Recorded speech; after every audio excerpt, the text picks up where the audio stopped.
Well, joining me to discuss this latest tariff action from Donald Trump is Professor Stephen Nagy from the International Christian University and a visiting fellow of the Hungarian Institute of International Affairs. Professor Nagy, thank you ever so much for taking the time to join us. What's the significance of these further letters that Trump has issued, of course, ahead of this new deadline of August the 1st? So first, thank you very much for having me. What we think is happening is that the Trump administration is really trying to push as much of his economic strategy, which is largely based on tariffs, towards partners and allies within the region before August 1st. And the reason is simple. There's an important decision based trying to understand if the Trump tariffs are actually legal under international law and domestic law. And once that's decided, I think that the counterparts will be in a different position in terms of resisting or accepting Donald Trump's stiff demands. At the same time, I think the Trump administration really is committed to recalibrating its economic and trade relationships with allies, adversaries, and competitors, and it's doing that in a manner of policymaking that could best be described as policymaking on steroids. He's been exceptionally active, erratic, tactical, and again, pushing forward to try and recalibrate trade relationships with many partners. Yes, and Professor Nagy, of course, the economic instability that we saw after Trump's Liberation Day announcement, where he stood with a board with tariffs on up to 70 nations, was massive. Do you expect that we're going to get a similar shift if trade deals can't be agreed with US and their key trading partners? Well, it looks like the markets have calculated in the instability in many ways, understanding that the Liberation Day tariffs that took place were walked back, more than I think after a week, and I think the markets are looking at Mr. Trump and President Trump and saying, well, he has this maximalist approach to tariffs and his negotiating tactics, and eventually comes back down to earth for something much more minimalistic, but sufficient enough to placate, I think, the MAGA base. But that being said, I do think that there's specific countries that will be targeted and will continue to be targeted, in particular China, because it is seen as not only a competitor but an adversary that has been in the long term abusive towards the American market. Other partners like Japan, South Korea, Taiwan, Southeast Asian countries, they're all better positioned vis-a-vis tariffs, and this may bring some stability to the markets, as I think the markets again are understanding that the US-China competition that is right now seen through tariffs and trade friction is structured. That means it's long-term and will continue to be with us, not just for Donald Trump's term as president, but in future administrations as well. Yes, Stephen Nagy, if you stay with us, we're going to continue looking at tariffs, but with wider implications. Brazil and the United States have escalated their row over President Trump's support for coup-accused ex-leader Jair Bolsonaro. US President Trump has slapped a 50% tariff on one of its main steel suppliers. Trump has strongly criticised the prosecution of right-wing ally Bolsonaro, who was on trial for allegedly plotting to cling to power after losing the 2022 elections to Lula. In a letter addressed to Lula, Trump criticised the treatment of Bolsonaro in an international disgrace and said that the trial should not be taking place. He has even further said that Washington would launch an investigation into Brazil's trade practices. While Trump has been issuing letters to trading partners focusing on those his country runs a deficit with, Brazil had until now not been among those threatened with higher duties to come on August the 1st. Following Trump's move, Lula wrote on X that any unilateral tariff increases will be addressed in the light of the Brazilian law of economic reciprocity. Well, thank you, Stephen Nagy, for staying with us. This, of course, is a feud that has been rumbling for some time. Some parallels between Bolsonaro and Trump's own endeavours, of course, both accused with inciting potential violence after an election result, the US with the capital, and of course this alleged coup. What is the significance of this tariff, and is this Trump once again using tariffs as a weapon to try and get his own agendas across in the geopolitical sphere? So I think there's several different layers of this argument. First, I think that President Trump does have an affinity for the former president of Brazil, Bolsonaro, feeling that he was attacked by the same kinds of narratives that the so-called liberal media attacked Mr. Trump very intensively for more than 10 years to try and prevent him from returning to the presidency. And I think that with that, he has a strong, an inclination to push back against what he understands as so-called liberal politicians and liberal media attacking politicians that have a similar background and political orientation. So I think this is part of the story. The second part of the story is that Mr. Trump is engaging in a global reset of how we think about trade, including important industries such as steel manufacturing, believing that he may be able to use this as an opportunity to further, bolster steel production within the United States and pull that away from countries like Brazil, but again, other countries that are major steel producers, to strengthen the American economy, but also, have a stronger geopolitical position vis-a-vis China. And the third, I think, is that Brazil recently hosted the BRICS summit, and the BRICS summit has been quite, explicit in advocating multilateralism, advocating for a push away from the American dollar as the global reserve currency, and try to decrease their dependence on the American market and the United States in general.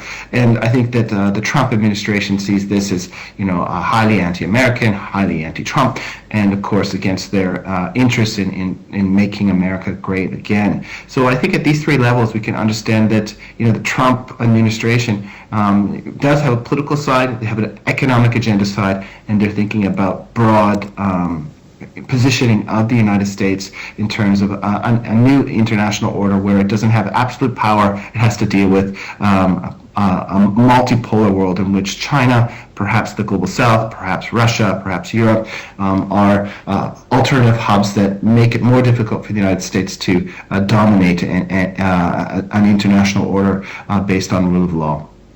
Yes, and I want to look at that point that you've just made there. Of course, Donald Trump positioning himself as the leader, of course, of Make America Great Again, and putting America first. You slightly touched on it there, but I'd like to expand on the opportunity that might open if America is just focusing on itself, specifically looking at trade. We saw after the initial announcements, Chinese President Xi Jinping going to Southeast Asian countries to talk about China potentially filling that gap and unity. Is this a potential shift away from American leadership and domination in certain sectors? And how do you think that shift could play out? Well, over the long term, that we've seen a relative decline in U.S. power, not because the United States is actually getting weaker. It's that we've seen the rise of the rest, as Fareed Zakaria has talked about. China in 1991 was not really on the economic map. But today, it's the number 2 economy. And the same can be said for India, Southeast Asia, and others. So it's not that the United States is really losing its absolute or comprehensive power, but there's other countries coming up being competitors. Is China and other countries able to fill the gap? Well, quite frankly, no. And I think that we see this over and over and over. When the Europeans want security guarantees, they're willing to boost NATO spending to 5%. And that is to placate the United States because they want to keep the United States within this loop. When countries want to deal with security challenges in the Indo-Pacific, where I'm based usually, again, they want the United States. When there's big trade agreements, they want the United States. So I think the United States is still seen as that indispensable partner or critical partner to really have credible security, economic, and other policies. And countries that are more or less allied with the United States are going to continue to want the United States in the region. And what we're seeing now is that rather than large-scale multilateralism like the G20 or BRICS or even the United Nations, the U.S. and partners such as Japan, the Philippines, South Korea, Australia are working in many-lateral partnerships to achieve some of their objectives because they see large authoritarian states, whether it's China or Russia or others, fracturing multilateralism, making the United Nations Security Council not work, making ASEAN not work in terms of its consensus-based decision-making, and even the European Union in terms of finding a common ground on human rights issues. So I think, the United States, again, just to repeat, it's still the most powerful country, it's still the indispensable country, and it's shifting its broader foreign policy to deal with the real challenges associated with authoritarian states. Yes, Professor Nagy, if you stay with us, we are now going to move to Europe, and President Donald Trump is considering sending Ukraine an additional Patriot missile air defense system. The move would mark the first time his administration approved a major weapons system for Ukraine beyond what the Biden administration has authorized. Trump has expressed increasing frustration with Russian President Vladimir Putin and recently vowed to bolster Ukraine's defenses after a phone call on Thursday. As per reports, the White House has asked the Pentagon for options to send more weapons, including another Patriot battery. Ukraine has so far received 3 US-provided Patriot systems, 3 from Germany and 1 from a coalition of European countries. However, due to maintenance, not all systems are operational at once. The systems remain Kyiv's most effective defense against ballistic and cruise missile attacks. Well, Professor Nagy, thank you for staying with us. Let's look at the importance of these missile systems. We know conversations have been had. German Chancellor Friedrich Merz has spoken about Germany's potential involvement in purchasing these systems from the US and then directly handing them to Ukraine. But this a signal that Donald Trump may make that step himself. This, of course, in the wake of a record number of drone attacks on Ukraine yesterday reported by Ukrainian officials. I'm sure we will come to it, but further overnight strikes being reported on the capital Kyiv and other areas in Ukraine as well. So an intensifying of strikes from Russia, how significant is it for Western allies of Ukraine that they can defend themselves effectively? Well, it's absolutely essential that the Ukraine can continue to defend itself against Russian aggression. And I think that in many ways that the Trump administration has been quite transparent about this. They said they would negotiate with the Putin government, and if there was progress, they would move towards a peace, some kind of peace settlement.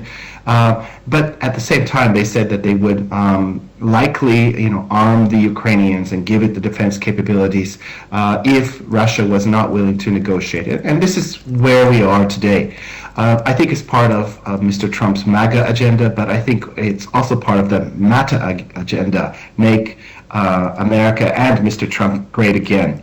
And I think when we think about this, Mr. Trump sees an opportunity to demonstrate strength, demonstrate leadership, but in a very targeted way by providing the Patriot missiles.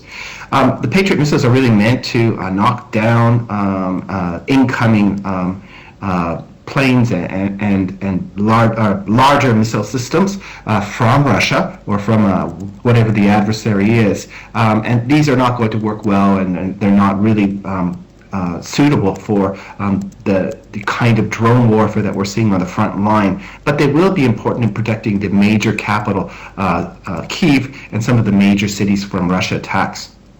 The question for all of us as we think about this is the sustainability of using these systems to defend Ukraine. Ultimately, they have to be able to replace the anti-missile systems over and over a long time to dissuade the Russians from using these systems, or at least make their attacks on Ukraine much less effective.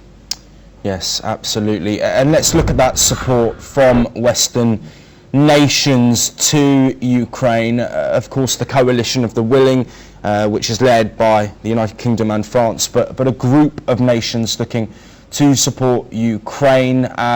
There has been conversation around the risks associated for Europe, but for the wider world, for the wider Western world, why, in your opinion, is it important, if it is, for them to repel this potential Russian advancement for geopolitical stability? Well, I think, the former Prime Minister Kishida Fumio from Japan said this at the 2022 Shangri-La Dialogue, that today's Ukraine could be tomorrow's East Asia. And he was referring to the fact that there's tremendous geopolitical challenges associated with territorial issues and, complicated relations such as the Taiwan-China relations.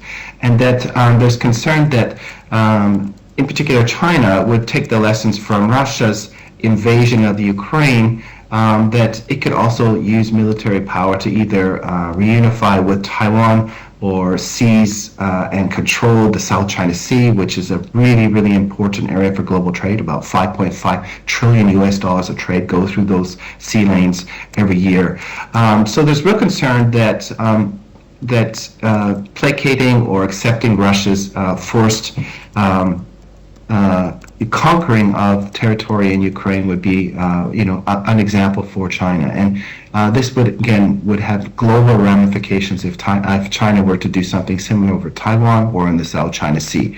So in a sense, we have something called the interconnectivity of war, is that what happens in Europe actually matters to other parts of the world, including the Indo-Pacific, where I'm based. Yes, absolutely. Professor Nagy, if you stay with us, we're staying in Europe, and Europe's top human rights court has ruled that Russia shot down Malaysia Airlines flight MH17 in 2014, killing all 298 people on board. The court said a Russian-made BUK missile was fired from rebel-held eastern Ukraine. Judges found the attack was intentional, likely mistaking the plane for a military aircraft. Russia has refused to take responsibility. The court also criticised Moscow for failing to properly investigate. The Kremlin has rejected the ruling, calling it void. Professor Nagy, thank you for being here. This, of course, a contentious situation where Russia are denying this claim that has been made by a top court. What's your opinion on this ruling? Frankly, the ruling's not surprising. The evidence is strong, but it's about a longer track record of Russia actually, shooting down planes that are commercial planes. Remember, back in the 1990s, the Russians shot down a Korean airliner. The Malaysian airliner is part of a broader story of the Russians not having proper checks and balances in their systems, and this creates huge problems and security challenges for states that are flying through Russian airspace, and this will continue to be a challenge as long as Russia remains, it's a current authoritarian state without rule of law, without transparency, and in this current belligerent form. There's no real way to enforce the decision of the European Union. All they can do is present the evidence and share that evidence with other countries, and they can make decisions about how they engage with Russia and where they send their commercial flights through. But this will continue to be a challenge. Again, Russia is not a country that follows rules in the international domain, and that it still remains a country without rules and without transparency in terms of how law works. Yes, absolutely. We will move on now. And I alluded earlier to some strikes that have been launched overnight, and there are reports that Russia has launched another deadly strike on Kyiv, wounding at least 11 people. Missiles and drones slammed into several districts, setting buildings and garages on fire. Blasts rang out overnight as air defences lit up the sky. Authorities have warned of ballistic missile threats and urged residents to stay in shelters. Kyiv officials asked citizens not to post images online. The escalation comes as US and Russian diplomats prepare to meet on the sidelines of ASEAN talks in Malaysia. Well, Professor Nagy, we have had reports from Ukraine that there have now been 2 deaths reported. This, of course, as mentioned earlier, coming after a record number of drone strikes. And it's not just Kyiv. I want to inform our audience, it's not just Kyiv that has been struck. Ukraine saying other areas in the country also being hit as well. What's the significance, Professor Nagy, of this intensifying nature of Russian strikes, day after day, seemingly records being broken with the number of projectiles that have been fired. This, of course, reported by Ukraine. So I think that part of this is retaliatory, and part of this is the strategic tactics towards negotiating with the United States and Ukraine in general. When I say it's part of retaliatory, remember back in June or May last month, May, the Ukrainians were successful in an audacious attack across Russia, hitting many of their long-distance strategic bombers, causing tremendous damage to Russia's ability to maintain its strategic bombing capabilities. And in that sense, I think that there's a retaliatory side demonstrating that Russia is fully capable of continuing to its attacks on Ukraine.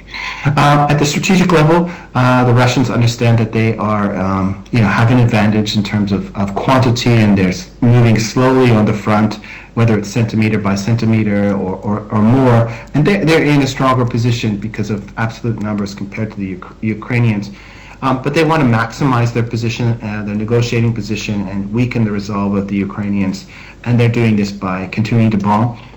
And they're hoping that this will put them in a maximalist position towards the United States and Ukraine in the negotiating structure, where they may be able to convince the Americans to convince the Ukrainians that there's no winning the war with Russia. There's only more death and destruction for the Ukrainians. And whether this is true or not, that's a different story. But this is the approach that the Russians will have, is to cause as much chaos and death and mayhem to try to create the conditions where the Ukrainians and the United States will say no. No more deaths, no more mayhem. We want to try and freeze the conflict or stop the conflict as soon as possible. Yes, let's now look at that diplomacy that we briefly spoke about there. US Secretary of State Marco Rubio is set to meet with Russian Foreign Minister Sergei Lavrov in Kuala Lumpur on Thursday as part of the ongoing ASEAN Foreign Ministers meeting. This will be their second in-person meeting following a similar encounter in Saudi Arabia earlier this year. The talks come at a time of heightened tensions, with US President Donald Trump expressing frustration over the prolonged war in Ukraine. Despite initial conciliatory efforts towards Moscow, Trump has recently criticized Russian President Vladimir Putin, particularly after authorizing the shipment of defensive weapons to Ukraine. Rubio's visit to Malaysia is also part of a broader US initiative to strengthen relations with the Indo-Pacific. The meeting will be closely watched as both nations continue to navigate the complexities of US-Russia relations. Well, Professor Nagy, once again with us, thank you for staying here. These relations, of course, they flip-flopped, as Donald Trump often does with his rhetoric around Russia. On one side, he criticizes Vladimir Putin, and the next time he praises his leadership. How do you think this relationship will move forward, and what's the significance of this meeting between Rubio and Lavrov after pretty strong language from Trump? But we know he sometimes can flip around his opinions depending on who he's spoken to last. Well, I think it's important to understand that President Trump's, what we call it, flip-flop or otherwise, he tends to he doesn't really have a principled approach to the world. It's a very pragmatic approach where in his negotiation tactics, he may insult an ally and then compliment an ally within a very short period of time, which appears like he's flip-flopping. And I think that this is actually more tactical rather than a real sentiment either way. He just wants a deal. And however he gets to that deal is really, really important. A second aspect, I think, of this whole discussion is that, the Russians under Vladimir Putin have been very consistent. And whether it's Lavrov or other representatives of the Russian government, they all have worked with Vladimir Putin since the 90s. They are thick as thieves, as we say. And, there's no sunlight between these people. They all have the same worldview. They want to make Russia great again. In fact, they want to make a Russian empire great again. And I think that Marco Rubio, the Secretary of State of the United States, needs to come into the discussions and understand that that is Russia's priority when they're engaged in the negotiation processes. That the Russians have a maximalist approach where they want to rebuild the Soviet Union, and even Vladimir Putin has said that the collapse of the Soviet Union was the biggest geopolitical mistake or casualty of the 20th and 21st century, and that as Rubio is engaging in this discussion, he must understand that, again, Lavrov is a peer of Putin, and they're determined to rebuild the empire, the Russian Empire. Where is the place for the United States to end the negotiation? Does Mr. Trump have an opportunity to push the boundaries here? I'm really not sure, and I just think that if there's a pause in the war, Russia will come back 5 years from now, because even if Putin's gone, the broader leadership in Russia shares the same objectives of making Russia great again.